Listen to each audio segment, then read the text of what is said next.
औरंगाबाद के पिंकू कुमार कहते हैं, देश में धर्म मुद्दा बनना चाहिए। धर्म के नाम पर बंटवारा न करके युवाओं के रोजगार के लिए सरकार काम करे। MBA करने के बाद भी युवाओं को नौकरी नहीं मिल रही है। पिंकू के साथ मौजूद कुछ युवाओं की शिकायत EVM को लेकर भी है। उनका मानना है कि चुनाव में EVM पर पाबंदी लगे और चुनाव में धर्म की बात कोई भी दल न करे। राहुल गांधी की सभा में पहुंचे कांग्रेस समर्थक प्रोफेसर विजय कुमार का दावा है कि बिहार का युवा अब राहुल गांधी के साथ दिखता है। नीतीश कुमार की कहानी की चर्चा बिहार के हर गांव हर घर में हो रही है। बिहार की जनता कह रही है कि नीतीश कुमार कभी कभी पाला बदल लेते हैं। वही बिहार में महिलाओं के लिए महंगाई, रोजगार और महिला सुरक्षा भी बड़ा मुद्दा है। राहुल गांधी की सभा में मौजूद अमिता का मानना है कि हर किसी का अपना मुद्दा होता है। राहुल गांधी सबको सुन रहे हैं, इसलिए उनको बड़ा समर्थन मिल रहा है। इस दौरान किसानों ने उन्हें अपनी समस्या बताई है। राज्य में किसानों के लिए फसल का उचित दाम नहीं मिलना एक बड़ी समस्या है, जबकि किसानों ने जमीन के अधिग्रहण के बदले उचित मुआवजा न मिलने की भी बात की है। औरंगाबाद की सभा में भी बड़ी भीड़ दिखी और रोहतास में तेजस्वी की मौजूदगी में भीड़ का उत्साह भी ज्यादा दिखाए। कितने लोगों को अपने साथ छोड़ पाएंगे, यह सभा में दिखने वाली भीड़ से बेहतर उन्हें चुनाव में मिलने वाली जीत ज्यादा बता पाएगी।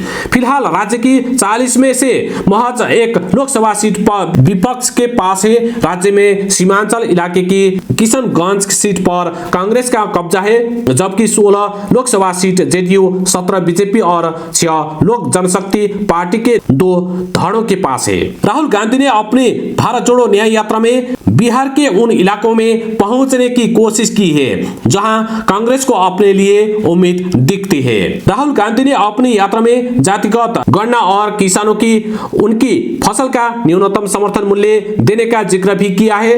यानी उनकी कोशिश ऐसे हर मुद्दे को छूने की है जो बिहार के वोटरों पर असर डाल सके। बिहार में विपक्षी गठबंधन इंडिया की उम्मीदें उन इलाकों पर टिकी है जहां हाल के समय तक कांग्रेस की जीत होती रही है। इसके अलावा RJD के असर वाली भी कोई लोकसभा सीट है, जबकि राज्य के पिछले विधानसभा चुनाव में वाम दलों का प्रदर्शन भी कुछ इलाकों में अच्छा रहा है। सीमांचल की बात करें तो यहाँ की किशनगंज सीट पर कांग्रेस का लंबे समय से कब्जा रहा है। इसके अलावा सुपौल लोकसभा सीट से कांग्रेस की रंजीत रंजन साल 2014 में चुनाव जीत चुके हैं, जबकि पूर्णिया और मधेपुरा सीट पर भी मुस्लिम यादव समीकरण अच्छा असर दिखा सकता है।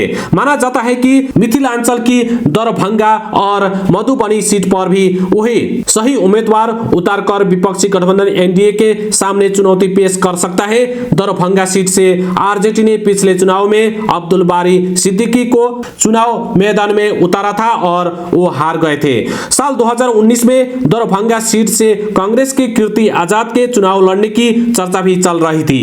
पिछले लोकसभा चुनाव में मधुबनी सीट से कांग्रेस के डॉक्टर शकील अहमद चुनाव लड़ना चाह रहे थे। हालांकि गठबंधन में यह सीट PSIP के उम्मीदवार को मिली थी जो दूसरे नंबर पर रहे थे, जबकि निर्दलीय लड़कर भी शकील अहमद अच्छे वोट के साथ तीसरे नंबर पर थे। राहुल गांधी ने अपनी यात्रा में बिहार के जिन इलाकों का दौरा किया है उनमें वाम दलों का भी अच्छा असर है। सासाराम मीरा कुमार की सीट रही है, जबकि उनके पिताजी यानी जगजीवन राम इस इलाके से कांग्रेस के बड़े नेता रहे हैं।